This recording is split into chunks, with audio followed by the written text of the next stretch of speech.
Let's understand performance routing now. Think about a scenario where you got your organization that has multiple locations to serve the traffic to the end users. If you look at this picture here, we got locations in West US, North Europe, and East Asia.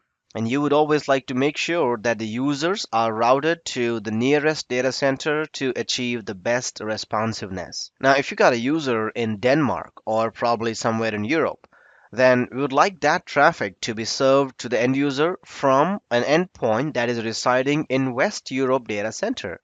And this will make sure that they experience the lowest latency and high responsiveness. The performance routing method is designed to improve the responsiveness by routing the traffic to the location that is closest to the user. The closest endpoint is not necessarily measured by the geographical distance.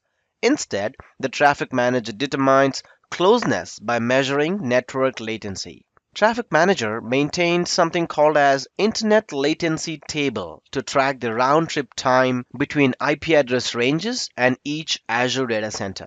With this method, Traffic Manager looks up the source IP address of the incoming DNS request, in this case it is Denmark, and then it looks that up in the Internet Latency Table. Traffic Manager chooses an available endpoint in Azure Data Center that has the lowest latency for that IP address range, and then it returns the endpoint in the DNS response.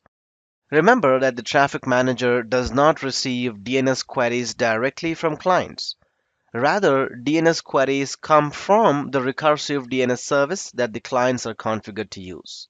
Therefore, the IP address used to determine the closest endpoint is not the client's IP address, but it is the IP address of the recursive DNS service. In practice, this IP address is a good proxy for the client. Let's understand the geographic routing in the next lesson now.